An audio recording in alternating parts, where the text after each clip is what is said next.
मैं सुरेंद्र सिंह चारण, सहाचार्य, राजकीय महाविद्यालय धौलपुर। आज हम अवकलन का छठा जो नियम है, चर घातांकीय नियम, उसके बारे में अध्ययन करेंगे। ये हमारे पास देखिए चर घातांकीय नियम में दिया होता है y = ex। अब इसके अवकलन का नियम है कि एक बार इस ex को ऐसे कैसे स्थिर रख दिया जाए। इसकी पावर का अवकलन, पावर क्या है? सिर्फ x, और x का अवकलन क्या होता है? 1। तो इसका अवकलन करके यहाँ रख देंगे। ऐसे ही हमारे पास दूसरा दे रखा है y = ex²। तो देखिए एक बार तो ऐसे कैसे रखना है। दूसरा जो x² है उसका अवकलन करना है तो क्या होता है? 2x। 2x यहाँ गुणा करके इधर इसको रख दें और ये हमारे पास 2x e⁻x²। इसी तरीके से y =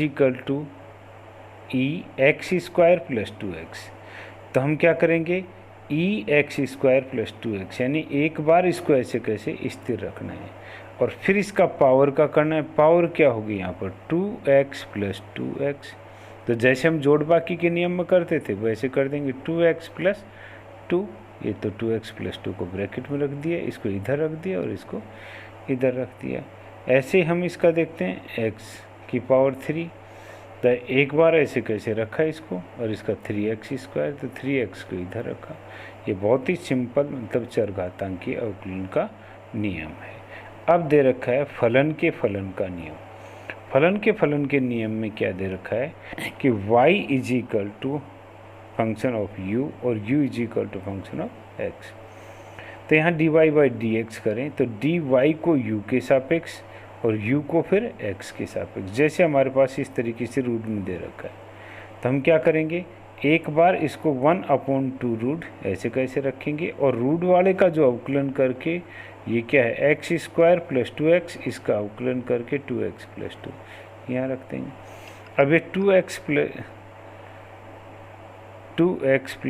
2 यहाँ रख दिया। इसमें ऊपर से 2 को कॉमन ले लिया तो ये 2 बाहर आ गया, तो यहाँ क्या बचा? x + 1, x + 1। तो 2 से 2 कैंसिल, तो यहाँ क्या होगा? x + 1/2 x² + 2x। ऐसे हम ये दूसरा एग्जाम्पल ले रहे हैं कि 1 + x²। 1 + x² में इसको हम ऐसे भी मान सकते हैं कि इस अंदर वाले को पूरे को u मान लो। u मान लिया, इसका अवकलन किया, इसका 0, इसका 2x और इसका u का करें तो u को रूट में है तो 1/2। 1/2 को आगे ले आए, 1/2 - 1/2, तो -1/2 बच गया। इसको नीचे ले जाएंगे तो प्लस में हो जाएगा, वापस रूट में दे दो। जब इसका dy/dx करना है तो du को dx के सापेक्ष, वो तो क्या था हमारे पास? तो 1/√u, तो 1/2 √u का क्या लिया था हमने? ये इसको इसकी जगह यहाँ पर रख दें। तो u का जो मान लिया था उसको यहाँ u की जगह रख दें और du/dx का मान क्या है? 2x को यहाँ रख दिया। 2 से 2 कैंसिल हो गया, तो यहाँ क्या बचा? x/1 + x²। ये आंसर आ गया इसका। अब यहाँ दे रखा है उच्चेष्ट और निम्नेष्ट तथा इन्फ्लेक्शन बिंदु, यानी maxima, minima and point of inflection की अर्थशास्त्र में उपयोगिता व लाभ के अधिकतमकरण एवं लागत के न्यूनतमकरण के लिए मैक्सिमा एवं मिनिमा का प्रयोग किया जाता है। मैक्सिमा की आवश्यक शर्त यह है कि प्रथम अवकलज धनात्मक से ऋणात्मक की ओर बढ़ता है, यानी हमारे पास ये ऐसे जाएगा, ये क्या होगा? मैक्सिमम। तो इधर जो स्पर्श रेखा खींचेंगे उसका ढाल तो क्या होता है? पॉजिटिव। बिल्कुल ऊपर इसके इस पर खींचेंगे उसका ढाल क्या होता है? 0 और ये 0, यानी इस पर x बार का जैसे हमारे पास निर्धारण होता है। तो इसके बाद क्या करेंगे? उसके बाद यानी फर्स्ट ऑर्डर कंडीशन 0 हो जाए, उसके बाद सेकंड निकालें तो नेगेटिव होनी चाहिए, तो वो होगा मैक्सिमम। तो first order condition dy/dx = 0, second order condition d² y/dx का स्क्वायर नेगेटिव आता है तो उसको मैक्सिमा कहेंगे, क्योंकि ये फलन इधर धनात्मक पॉजिटिव से नेगेटिव की आता है, पर जो अधिकतम बिंदु है उस पर 0 होगा। 0 के बाद अगर नेगेटिव आए तो उसको हम क्या कहेंगे? मैक्सिमा की स्थिति कहेंगे। मिनिमा की आवश्यक शर्त है कि प्रथम अवकलज ऋणात्मक से धनात्मक की ओर बढ़े, पहले ऋणात्मक जाए फिर धनात्मक आए। तब इसमें कंडीशन क्या है कि इस न्यूनतम बिंदु पर तो 0 हो जाएगा dy/dx और इधर बढ़ेगा, यानी फर्स्ट कंडीशन तो क्या आनी चाहिए dy/dx इज इक्वल टू 0 और सेकंड कंडीशन क्या होनी चाहिए पॉजिटिव, यानी ये ऊपर की ओर बढ़ता हुआ होना चाहिए, पॉजिटिव होगा तो ये हमारे पास क्या हो जाएगा मिनिमा की कंडीशन होगी।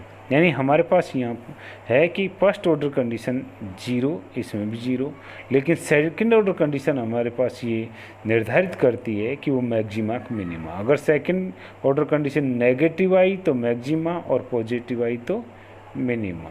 हमें इस चीज़ का ध्यान रखना है। दूसरा अगला जो हमारे पास है पॉइंट ऑफ इन्फ्लेक्शन।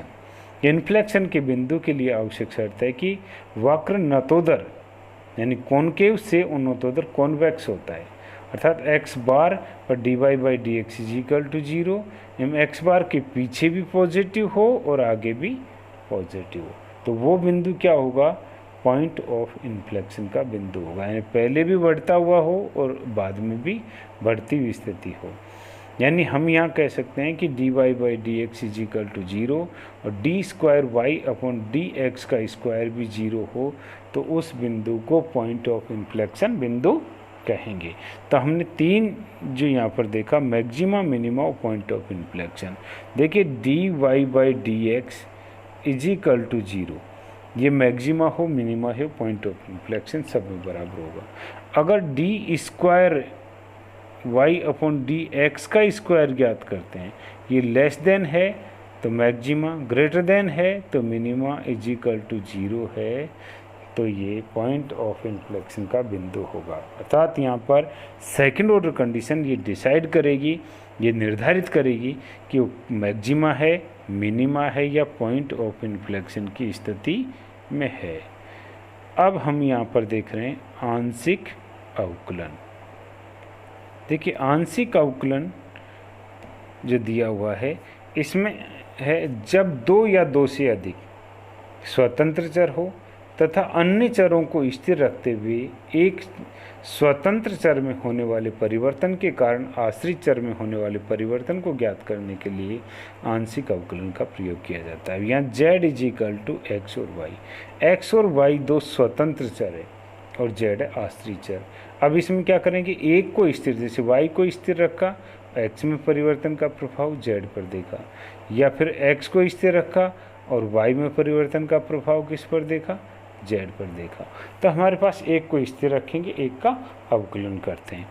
यहाँ जो अवकलन का जो यहाँ पर तरीका दे रखा है dy/dx फर्स्ट ऑर्डर कंडीशन निकालें कि डेल z, देखिए डेल जो बना हुआ है ये अपने आप में ये कह रहा है कि जो नीचे इसके दे रखा है, जैसे यहाँ तो ऊपर z दे दिया, यहाँ x दे दिया, तो ये x ही परिवर्तनशील है, बाकी सब स्थिर है। तो ये डेल ने वो चीज़ें जो हम लिखें कि यहाँ पर y को स्थिर रखने पर या इस पद को स्थिर रखने पर उसकी बजाय डेल बना दिया। ये डेल अपने आप में कह दिया कि जो नीचे वाला पद जो लिखा हुआ है वो तो परिवर्तनशील है, बाकी जो भी अन्य वो स्थिर है।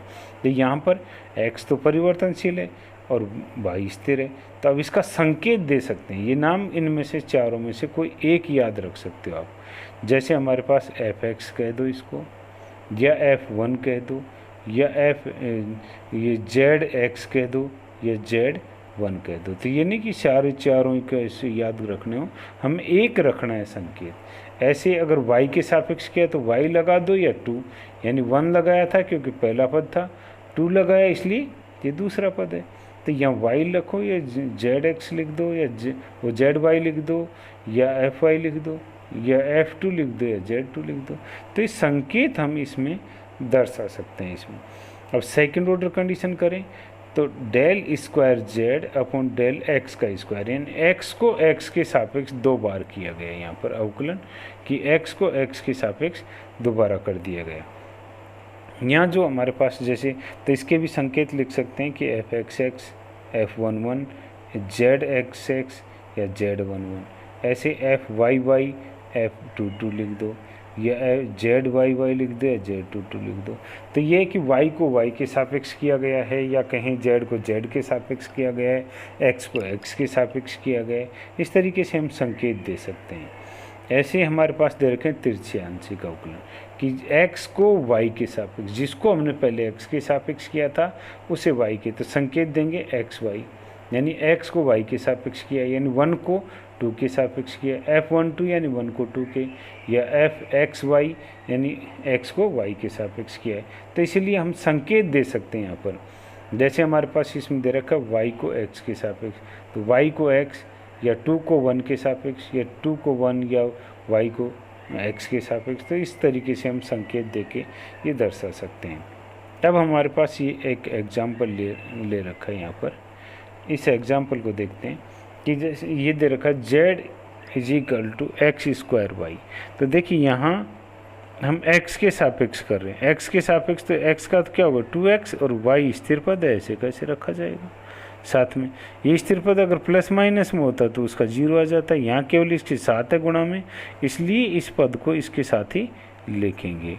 ऐसे y के सापेक्ष करें तो y का एक अकेला है, यानी उसका 1 हो गया, और x² ये स्थिर पद था, अब तो इसको रख दिया ऐसे कैसे x² को। अब यहाँ आ गया हमारे पास कि जिसको हमने x के सापेक्ष किया था पुनः उसको x के सापेक्ष करो, तो इस x का अवकलन 1 हो गया, तो क्या बच गया 2y। अब यहाँ दूसरा है कि y को y के सापेक्ष, जिसको हमने y के सापेक्ष किया पुनः उसको y, और y यहाँ पर है नहीं, x² है, x² क्या है स्थिर पद है, तो स्थिर पद का अवकलन क्या होता है 0। ऐसे हम अब तिरछा करते हैं कि x को y के सापेक्ष, तो y का 1 हो गया, तो क्या बच गया 2x, और यहाँ y को x के सापेक्ष, यानी यहाँ तो क्या था x को y के सापेक्ष यहाँ पर, और यहाँ पर कर रहे हैं कि y को x के सापेक्ष, तो यहाँ क्या है 2x, और x के सापेक्ष कर रहे हैं, तो ये x² है, तो इसका 2x हो जाएगा, लिख जाएगा। तो इस तरीके से हम इस एग्जाम्पल को हल कर सकते हैं। अब दूसरा आगे चल के ये एग्जाम्पल दे रखा है हमारे पास ये कि z = q1² और q2 का क्यूब। तो यहाँ क्या करेंगे हम, इसका जैसे q1 के सापेक्ष किया तो इसकी पावर 2 आगे आ जाएगी, 2q1 q3। ऐसे हम q2 के सापेक्ष करेंगे तो 3 पावर यहाँ आ गई, तो q1 का स्क्वायर और q2 का स्क्वायर, 1 पावर बच गई। ऐसे 1 को 1 के सापेक्ष, जो 1 को 1 के सापेक्ष किया तो q1 चला जाएगा, तो यहाँ क्या बचेगा 2 और q3, तो 2q3। यहाँ पर 2 को 2 के सापेक्ष, ये 2 है इसकी पावर, तो इधर जाएगी तो 6, और यहाँ q1 q2। अब यहाँ पर तिरछा करेंगे 1 को 2 के सापेक्ष, जिसको 1 के सापेक्ष किया 2, तो ये यहाँ इसका 3 है, वो आगे जाएगा तो कितना हो जाएगा 6 q1 q2 का स्क्वायर, 6 q1 q2 का स्क्वायर। ऐसे इस 2 को 1 के सापेक्ष करेंगे तो इस 2 पावर आगे जाएगी, तो 6 q1 q2 का स्क्वायर, 6 q1। ये तिरछे जो आंशिक अवकलन है वो हमेशा बराबर होते हैं, ये चीज़ हमें देखनी है कि तिरछे आंशिक अवकलन हमेशा बराबर होते हैं। अब इसके बाद हम ये लेते हैं, देखिए आगे ये आ गया, इसी तरीके से इसका मान यहाँ भी q1 के सापेक्ष करेंगे, तो q1 के सापेक्ष करेंगे तो ये 2q1, q2 है स्थिर है 0 हो गया, यहाँ q1 का तो 1 हो गया, तो 2q2 बच गया। ऐसे ही हम q2 के सापेक्ष करेंगे इसको, तो q2 के सापेक्ष करें तो इस 2q2 का तो 2q2 आ गया, और ये q2 का 1 हो गया, तो यहाँ 2q1 बच गया। अब यहाँ हम ले रहे हैं कि 1 को 1 के सापेक्ष, जिसको 1 के सापेक्ष किया था पुनः 1 के सापेक्ष करो, तो 1 यहाँ है, तो क्या बच गया 2, और 2 को 2 के सापेक्ष, इसका 2 ये रहा, तो यहाँ केवल 2 बच गया। अब ऐसे 2 को 1 के सापेक्ष, जिसको 1 के सापेक्ष किया था उसको 2 के सापेक्ष करो, तो यहाँ क्या हो जाएगा, यहाँ भी 2 बचेगा। और ऐसे 2 को 1 के सापेक्ष, ये 1 है, तो इसको 1 के सापेक्ष करो, तो यहाँ भी 2 बचेगा। इस तरीके से इसका मान हम निकाल सकते हैं। अब आगे हमारे पास ये दे रखा है xy का दे रखा है, xy के क्या है, जहाँ लोग का मान होता है कि पहले एक बार अवकलन करने के लिए xy जो भी पावर हो वो नीचे चली जाएगी। अब वापस x के सापेक्ष किया तो क्या बच गया y, और y से y कैंसिल हो गए तो 1/x। ऐसे ही हमारे पास 1/y चला गया। अब y के सापेक्ष किया तो x से x कट गया तो 1/y। अब x को x के सापेक्ष, ये x को x के सापेक्ष, तो ये ऊपर जाएगा तो इसको माइनस करके एक पावर बढ़ जाएगी, यानी हम बटे में जैसे x ये लेते हैं। अब इसको ऊपर ले जाएं तो x की पावर -1, इसका अवकलन करें तो -1 x की पावर -1 तो -1 x की पावर -2, तो -1 और x का स्क्वायर। तो यही हमने क्या कर रखा है, ये आ गया 1 - 1 अपॉन एक्स स्क्वायर। ऐसे y का देख रहे हैं कि y को y के सापेक्ष करें तो ये भी ऊपर जाएगा, माइनस करके आ जाएगा, इसकी पावर 1 बढ़ जाएगी। अब x को y के सापेक्ष, तो यहाँ y है ही नहीं तो इसका 0। ऐसे y को x के सापेक्ष, यहाँ भी x नहीं है तो यहाँ भी इसका 0 मान, ये 0 मान हो गया। अब हमारे पास ये दे रखा है वो u = e Q1 का स्क्वायर Q2 का स्क्वायर। तो यहाँ देखिए हम यहाँ क्या करेंगे, एक बार तो हमने ऐसे कैसे इसको e की पावर में इसलिए स्थिर रख दिया, Q1 के सापेक्ष किया तो क्या बच गए Q2, तो Q2 e Q1। अब ऐसे ही हम Q2 के सापेक्ष करेंगे इसको, तो एक बार तो ऐसे कैसे रख दिया इसको यहाँ पर, और Q2 के सापेक्ष Q2 का 1 हो गया तो यहाँ क्या बच गया Q1 को इधर ले लिया। अब हमारे पास जैसे हम Q1 को 1 के सापेक्ष करते हैं, देखिए यहाँ 2 पद हो जाते हैं जो गुणा के नियम एक u और एक v मानेंगे यहाँ पर। तो पहले पद को हमने Q2 को स्थिर रखा, इसका अवकलन कर रहे हैं तो एक बार ऐसे कैसे स्थिर रखा, और इसको 1 के सापेक्ष कर रहे हैं तो क्या बच गया 2। तो Q2 और Q2 का क्या हो गया हमारे पास, Q2 का स्क्वायर हो गई। और दूसरा फिर दूसरे पद को स्थिर रखेंगे, पहले पद का अवकलन करेंगे तो ये 0 हो जाएगा ये सारा। तो यहाँ क्या बच गया Q2 और Q2 का स्क्वायर और e की पावर Q1। ऐसे हम दूसरा ये देख रहे हैं कि यहाँ पहला पद Q1 को यहाँ जो 2 को 2 के सापेक्ष अगर करते हैं तो पहले हम Q1 को 1 के सापेक्ष, 2 को 2 के सापेक्ष ये आ रहा है। तो यहाँ Q1 को स्थिर रखा, 2 के सापेक्ष कर रहे हैं, इसका मान आ गया ये Q1 है इसलिए 0। अब यहाँ दूसरे में क्या कर रहे हैं, Q1 को स्थिर रख रहे हैं, यहाँ Q1 को स्थिर रख दिया, ये आ गया स्थिर। तो यहाँ दूसरे पद को ऐसे कैसे स्थिर रखेंगे, ये स्थिर रख दिया। अब इसको किसके सापेक्ष कर रहे हैं, 2 के सापेक्ष, तो 2 का 1 हो गया तो क्या बच गया Q1। तो यहाँ Q1 × Q1 का स्क्वायर और यहाँ e की पावर Q2। ठीक है, ऐसे ही हम अब यहाँ क्या करेंगे, 1 को 2 के सापेक्ष, जैसे 1 था इसको 2 के सापेक्ष करेंगे। तो पहले Q1 को स्थिर रखा, यहाँ पर हमारे पास ये दे दिया आपका E1 को 2, तो E1 Q1 इसको स्थिर रख दिया हमने, ये स्थिर रख दिया। Q2 का अवकलन किया तो 1 हो गया, ये 1 लिख दिया यहाँ पर। ठीक है, फिर Q2 को स्थिर रखा, Q2 को स्थिर रख दिया, इसका अवकलन किया तो एक बार ऐसे कैसे Q1 आ जाएगा, 2 का 1 हो जाएगा। तो यहाँ से जो दोनों है इसमें से ये वाला और ये मान दोनों क्या लेंगे, कॉमन ले लेंगे। तो यहाँ तो 1 बचा और यहाँ Q1 Q2। ऐसी स्थिति हमारे पास इसकी आएगी। तो यहाँ पर ये मान है, ये दे रखा। तो देखिए e Q1 Q2 को स्थिर रखा, Q1 का अवकलन किया 1, ठीक है, प्लस फिर